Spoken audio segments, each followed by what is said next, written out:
IPL का 2020 season तो खत्म हो गया है और मुंबई इंडियंस ने अपनी 5वीं ट्रॉफी जीत ली है। बहुत ही शानदार परफॉर्मेंस रही है मुंबई इंडियंस की पूरे सीजन में, और आईपीएल ट्रॉफी भी उन्होंने ही जीती है एंड में। लेकिन अगर ओवरऑल परफॉर्मेंस की बात करें सारी टीमों की और पूरे सीजन की, तो पहले तो किसी ने सोचा भी नहीं था ऐसे सिचुएशन जो चल रही थी उसमें ये सीजन भी होगा आईपीएल का। लेकिन यूएई में हुआ ही आईपीएल का सीजन, और ऊपर से होने के बाद एक एक दिन में हमें 3-3 सुपर ओवर देखने को मिले। राहुल टेवाटिया ने 1 ओवर में 5 छक्के मार दिए। तो ऐसे बहुत ही उम्दा परफॉर्मेंसेस भी देखने को मिले। तो बहुत ही शानदार सीजन रहा है ये। एंड तक लड़ाई चलती रही कि कौन क्वालिफाई होगा टॉप 4 के लिए। लास्ट मैच तक पता नहीं था कि कौन सी टीम आ सकती है, कौन सी टीम बाहर जाएगी। तो आइए पूरे सीजन का रिव्यू करते हैं, और रौनक जी है हमारे साथ। तो रौनक जी, आप अगर बात करें तो क्या आपको सबसे बेस्ट लगा ये सीजन में, क्या हुआ ऐसा जो मजा आया आपको देखने को? पहले तो थैंक यू, आपने इनवाइट करा मेरे को। दूसरी चीज की आप सब लोगों ने, एक तो बेस्ट चीज आपने सही बोला कि एक आईपीएल हो गया, और वही चीज सबसे बढ़िया हो गया कि आईपीएल हो गया। लोग जो बोर हो रहे थे वो एंटरटेनमेंट सबकी हो गई, काफी मतलब काफी दिन चल गया। और रही बात जो सीजन की बात करूं, तो सीजन में एक जो जो सबसे बेस्ट मोमेंट जो मैं कहूंगा, वो मैं बेस्ट मोमेंट कहूंगा, जो कि पंजाब वाले जब वो मैच हैदराबाद से जीते थे और उन्होंने वो मनदीप सिंह की जो फादर को जो डेडिकेट करी थी, मतलब वो एक जो करा था कि गिफ्ट है, जो मैं कहूंगा ये विक्ट्री आपके फादर के लिए है। वो उनके फादर की डेथ हुई और वो खेलने आए हैं। तो वो मैं कहूंगा बेस्ट मोमेंट, इमोशनल जो बेस्ट मोमेंट मैं कहूंगा, जो इमोशनली जो बेस्ट मोमेंट किसी भी प्लेयर के लिए मेरे ख्याल से आईपीएल में ये बेस्ट मोमेंट रहेगा। और जो बेस्ट मोमेंट ऑफ आईपीएल जो कि एंटरटेनमेंट के लिए मैं कहूंगा, वो मैं कहूंगा जो कि एक तेवाटिया ने 5 छक्के मारे थे, वो मेरे ख्याल से वन ऑफ द ब्राइट, जो मैं कहूंगा जो अगर हम सीजन को याद करेंगे तो हम यही याद करेंगे कि वो 5 छक्के जो मारे थे तेवाटिया ने, वो उनकी जिंदगी बदल दी, पंजाब की जिंदगी बर्बाद कर दी थी तब। लेकिन वो सीजन में ये 5 छक्के तेवाटिया अपनी जिंदगी भर याद रखेंगे। बिल्कुल, बहुत सही कहा आपने कि बहुत मजा आया, और जैसे वो फादर को डेडिकेट किया था वो भी बहुत इमोशनली बहुत सही मोमेंट था। लेकिन अगर टीम्स की बात करें पहले, तो पॉइंट्स टेबल देखें तो मुंबई इंडियंस दिल्ली टॉप 2 में फिनिश की थी, और आरसीबी फोर्थ आ गई थी, और हैदराबाद ने थर्ड फिनिश किया। लेकिन बॉटम की जो टीमें थी उसमें सरप्राइजिंगली चेन्नई सुपर किंग्स, जिससे बहुत बड़ी एक्सपेक्टेशंस थी लोगों को, तो वो सेकेंड लास्ट फिनिश की। राजस्थान की टीम भी अच्छी थी, उन्होंने लास्ट फिनिश किया। पंजाब ने भी सिक्स फिनिश किया, और फिफ्थ नंबर पे कोलकाता ने फिनिश किया। तो अगर बॉटम 4 की बात करें पहले, तो मयूर भाई आपको क्या लगता है, ये चारों टीमें वैसे तो अच्छी लग रही थी, लेकिन ये चारों टीमों का भी चांस था आने का? क्योंकि लास्ट में देखे तो लास्ट 3 टीम्स है वो भी 12-12 पॉइंट पे फिनिश किया है। कोई भी ऐसा सीजन नहीं हुआ है जिसमें बॉटम 3 तीनों 12 पॉइंट पे थी और मतलब फिनिश किया उन्होंने। तो आपको वो टीमों के बारे में क्या कहना है? देखो भाई, सबसे पहली बात तो मैं चेन्नई की करूंगा। मतलब हर साल प्लेऑफ्स में आते हैं, ये साल ही नहीं आए, वो बहुत मतलब अजीब था सबके लिए। जो उनके फैंस थे उनके लिए तो बहुत ही था, और बाकी जो धोनी या ऐसे वैसे फैंस है उनके लिए और वो थोड़ा डिस्ट्रैक्टिंग था। क्योंकि भाई सीएसके कभी ऐसी टीम है जो मतलब टॉप 2 में फिनिश करती है, 3 या 4 की बात ही नहीं आती उनके लिए। वो टॉप 2 में ही कभी भी फिनिश करते हैं, तो ये थोड़ा अजीब लग रहा था सबके लिए। और देखो, चेन्नई ऐसी टीम है जो खुद क्वालिफाई नहीं होने वाली थी, और जो क्वालिफाई होने के चांसेस थे उनको क्वालिफाई करने नहीं दिया। जैसे पंजाब की बात करो, आरसीबी की बात करो, उनको दोनों को रोक के रखा था, या फिर वो तो पहले ही क्वालिफाई हो चुके होते दोनों टीम। आरसीबी तो फिलहाल हो गई, लेकिन पंजाब बहुत डिजर्विंग थी। पंजाब में देखो, जब से क्रिस गेल आए लगातार 5 या 6 मैच वो लोग जीते, तो शायद से उनको पहले ना खिलाने का वो एक डम मूव था उनका, कि क्रिस गेल जैसे प्लेयर को बाहर बिठाया था उन्होंने। तो मेरे हिसाब से अगर वो खेलते स्टार्टिंग से तो शायद टॉप 2 में भी फिनिश कर पाती। दिल्ली का चांस भी नहीं बन सकता था, क्योंकि पॉइंट्स में भी वो 2 या 3 पॉइंट्स पीछे थे। ऐसे ही अगर क्रिस गेल पहले के 5 या 6 मैच खेलते तो एटलीस्ट 3 मैच तो वो जिताते खुद। तो मेरे हिसाब से पंजाब एक बहुत डिजर्विंग टीम थी टॉप 4 के लिए। और राजस्थान की बात करूंगा तो वो एज यूजुअल हर साल जैसी वो जहाँ रहती है वही वही थी। मतलब लास्ट ईयर आ गई थी, लेकिन बोलते हैं ना, हर साल दिवाली दिवाली तो हर साल आती है, लेकिन इनका साल हर साल नहीं होता, ऐसा है वो। तो मेरे हिसाब से राजस्थान, मतलब मैं बोलूं ही क्या उनके बारे में, कुछ बोलने जैसा है ही नहीं। और केकेआर को देख के हंसने आ रहा है। मतलब अभी शाहरुख खान जब आते थे तब वो जीतते थे, बाद में वो एक बार आए लेकिन हार गए। मतलब सब लोग बोल रहे थे शाहरुख खान आ रहा है इसीलिए जीत रही है, लेकिन ऐसा नहीं है भाई, खेलना भी पड़ता है उधर।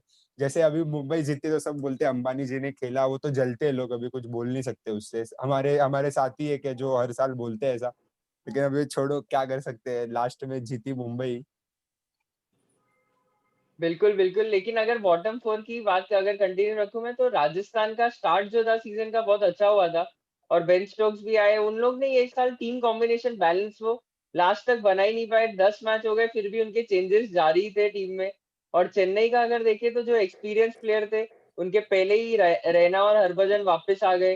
तो कोई ऑफ स्पिनर ही नहीं था टीम में उनके पास और ओवरऑल परफॉर्मेंस भी इतनी अच्छी नहीं है एक्सपीरियंस प्लेयर से। और कोलकाता की बैटिंग तो चली नहीं ये सीजन। रसल, नारायण एक ही मैच खेले, रसल तो चले ही नहीं।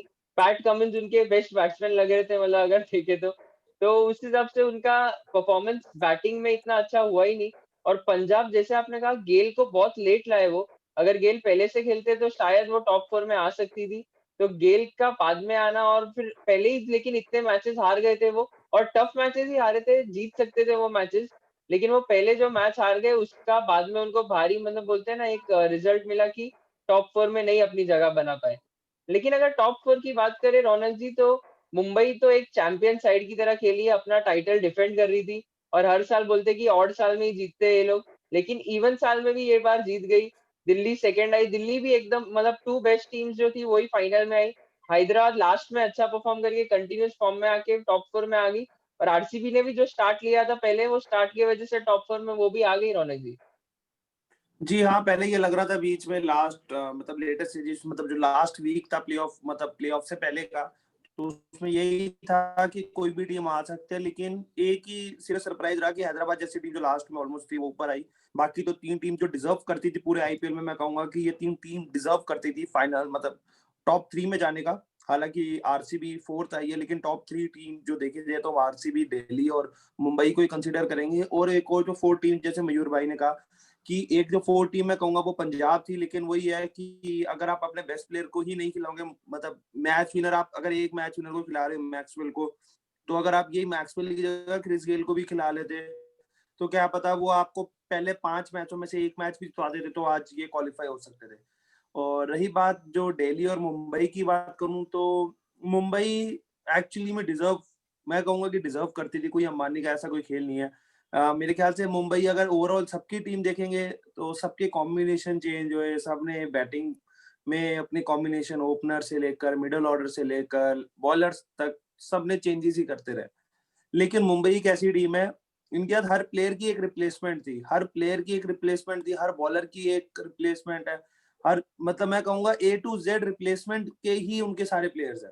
और आधे प्लेयरों को तो चांस ही नहीं मिला, जो कि क्रिस लीन जैसे प्लेयर है उनको चांस नहीं मिला। मैक्लेनेगन है जो कि लास्ट टाइम फाइनल में उन्होंने सुरेश रैना को आउट करके टर्निंग पॉइंट करा था मैच का, वो जैसे प्लेयर नहीं खेल रहे। तो एक मैं कहूंगा कि मुंबई डिजर्विंग टीम थी ये आईपीएल में जीतने की। हालांकि सब लोग ये चाह रहे थे कि कोई नई टीम जीते, क्योंकि हमेशा चेन्नई या मुंबई में से ही जीतता है, तो सब लोग ये सोचते हैं यार दिल्ली या आरसीबी जीत जाए, दिल्ली आरसीबी जीत जाए, तो सब लोग ये था। लेकिन सबको अंदर से सबको पता ही था कि मुंबई बेस्ट टीम थी। और दिल्ली ने मेरे ख्याल से आईपीएल तभी हार गए सारी टीम जब उन्होंने ट्रेंट बोल्ट को ट्रेड करा था, क्योंकि यही अगर ट्रेंट बोल्ट किसी और टीम में जाते, एग्जांपल ये चेन्नई वाले लेते, समझो जो उन्होंने आपका हेजलवुड के ऊपर इन्वेस्टमेंट करी थी 2 करोड़ की, या कोई और भी सैम करन या आपके ऊपर इन्वेस्टमेंट करी थी पीयूष चावला को, यही अगर ट्रेंट बोल्ट अगर चेन्नई में जाते तो वो इतना इफेक्टिव नहीं हो पाते, क्योंकि उनकी बैटिंग ही नहीं चली। तो यही है कि किस टीम ने कौन से प्लेयर को लिया, वो बेनिफिट करता है। तो अगर यही अगर ट्रेंट बोल्ट की जगह मैक्लेनेगन होते तो फिर भी चांस रहता, या आपके पास पैट जैसे अभी वो खेल रहे थे, कुल्टन खेल रहे थे या पैटिंगसन खेल रहे थे, दोनों इकट्ठे खेलते एक साथ, तो चांस बनता रन मारने का। लेकिन Trent Boult single handedly final भी हरा गए उनको। बिल्कुल, बिल्कुल। तो ट्रेंट बोल्ट की जैसे बात की, तो अगर प्लेयर्स की बात करें, तो पहले मैं बैट्समैन की बात करना चाहूँगा। तो बैट्समैन में देखिए केएल राहुल, तो मतलब पंजाब की तरफ से वो और मयंक अग्रवाल की जोड़ी जो थी, मयंक अग्रवाल हालाँकि बाद में इंजर्ड हो गए थे, लेकिन केएल राहुल ने परफॉर्मेंस अपनी कंटिन्यू रखी, ऑरेंज कैप भी जीता। और बाकी अगर बैटिंग देखें तो मुंबई इंडियंस के 2 अनकैप्ड जो बैट्समैन थे, तो उसमें से सूर्य कुमार यादव, ईशन किशन, ये दोनों ने बहुत ही सही परफॉर्मेंस दिया है।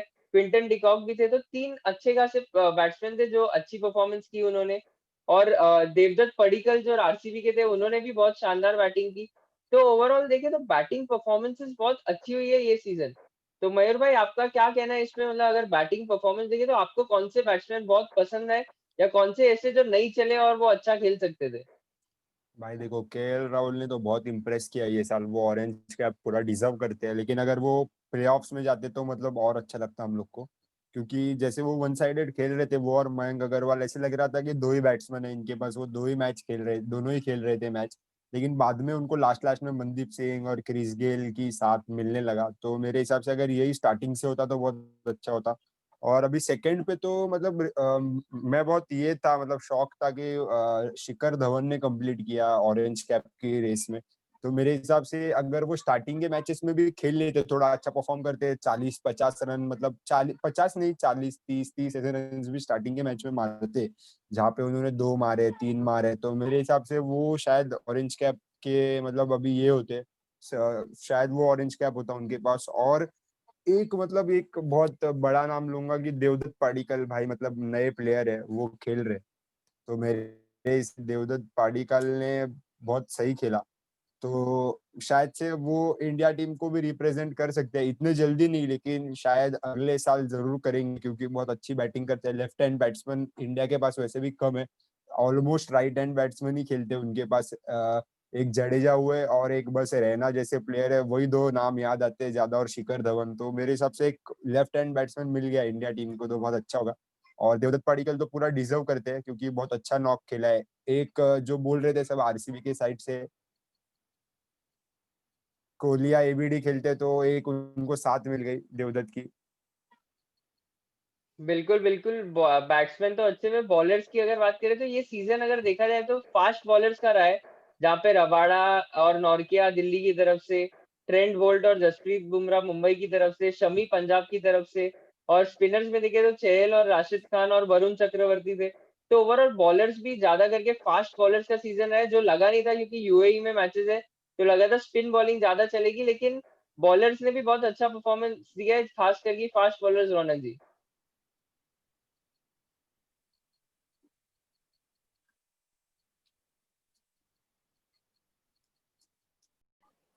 जी हाँ, आपने सही बात करी है। ये जो मैच, जो ये आईपीएल रहा, वो टोटल फास्ट बॉलर्स का ही रहा। अगर आप देखेंगे तो मुंबई के पेयर में, मतलब जैसे होता है ना, बैटिंग के हम लोग पेयर कहते थे, इसमें बॉलिंग के पेयर्स थे।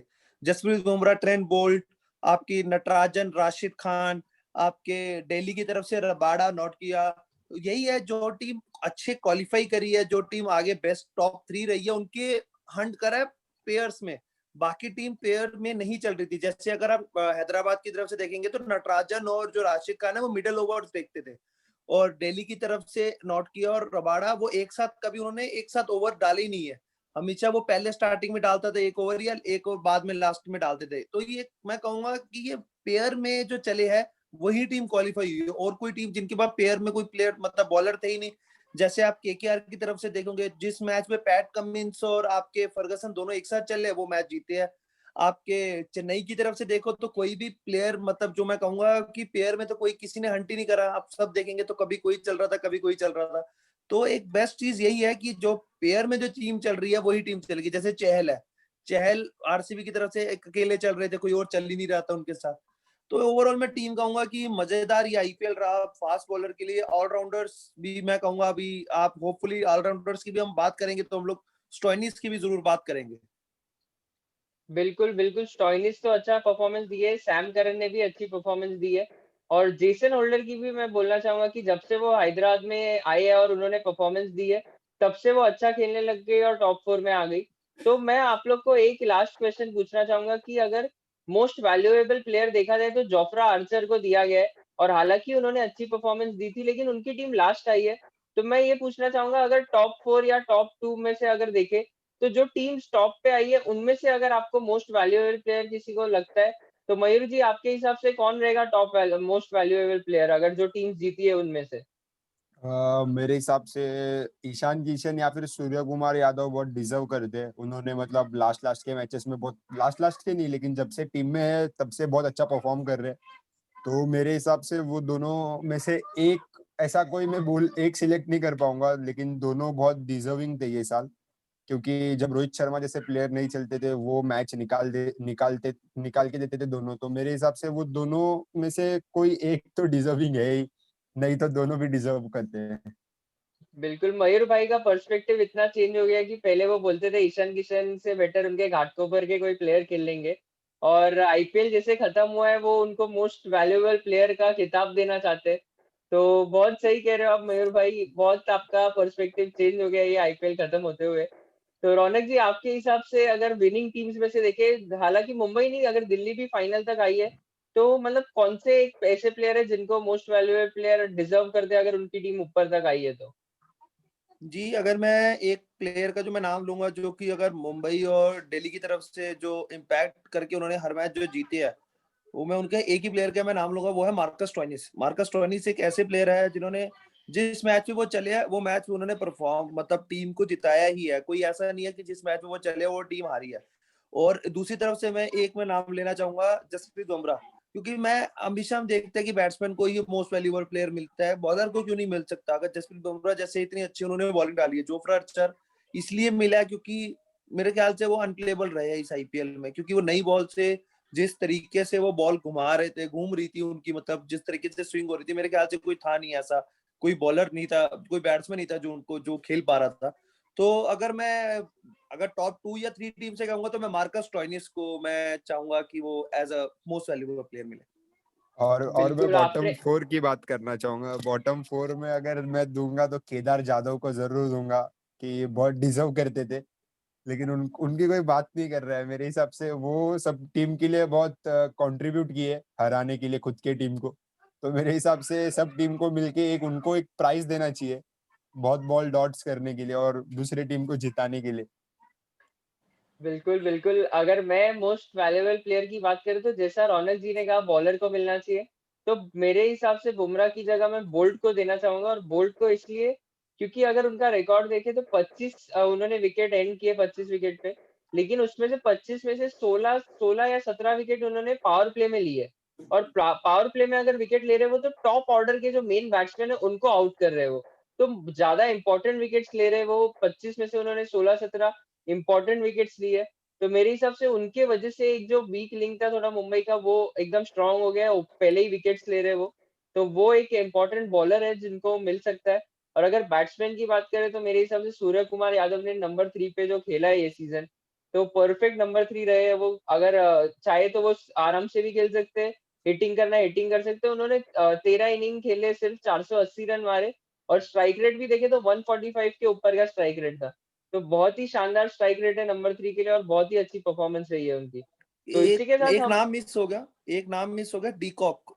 डीकॉक भी एक प्लेयर है कि उन्होंने भी एक बहुत ही अच्छा परफॉर्म करा है, क्योंकि जो स्टार्ट वो मुंबई को देते थे 1 या 2 मैच को छोड़कर उन्होंने हर मैच में 20 या 30 रन मारे। जो फाइनल में भी देखेंगे, अगर वो उसको रबाड़ा को अगर एक ओवर में ना मारते, अगर वो वहां पे आउट हो जाते हैं तो मे बी हो सकता था इनएक्सपीरियंस फाइनल में खेलने का, जैसे ऑब्वियसली एक प्रेशर होता है। सूर्य कुमार यादव या अगर ईशान किशन अगर जल्दी आ जाते तो मे बी हो सकता था कि वहां पे कोलैप्स भी हो सकता था डी कॉक अगर आउट हो जाते तो एक मैं कहूंगा डी कॉक भी एक कहूंगा कि टॉप ऑर्डर में बेस्ट प्लेयर मैं कहूंगा, एक अच्छे प्लेयर थे।